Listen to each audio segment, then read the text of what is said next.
نوشکی سے گدروشیا پوائنٹ کے نمائندہ ظہور جمال دینی کی رپورٹ کے مطابق ڈپٹی کمشنر نوشکی امجد حسین سومرو نے کہا ہے کہ یکم مارچ سے ضلع میں داخلہ مہم شروع ہو چکی ہے۔ تمام والدین اپنے 5 سال کے بچوں کا اسکول میں داخلہ یقینی بنائیں۔ ان خیالات کا اظہار انہوں نے اپنے آفس میں یونیسیف کی جانب سے سالانہ داخلہ مہم کے حوالے سے پریس کانفرنس کرتے ہوئے کیا۔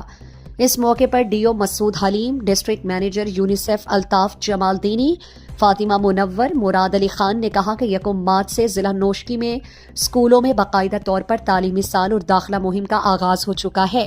داخلہ مہم کے ذریعے 5 سال تک کی عمر کے بچوں اور بچیوں کو اسکولز میں داخل کیا جائے گا۔ اس مہم کو کامیاب بنانے کے لیے والدین، اساتذہ کرام، سیاسی اور سماجی تنظیمیں، عوامی نمائندگان سمیت تمام مکاتب فکر کے لوگوں کو بھرپور کردار ادا کرنا چاہیے تاکہ ضلع میں کوئی بھی بچہ تعلیم سے محروم نہ ہو۔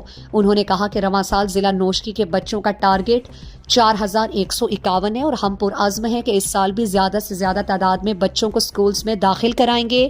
اس سے قبل گزشتہ سال 3774 بچوں کو اسکولز میں داخل کرا کے مہم کو کامیابی سے ہمکنار کیا گیا تھا، جس پر ڈائریکٹر ایجوکیشن کی جانب سے ضلع نوشکی کو ایوارڈ دیا گیا تھا۔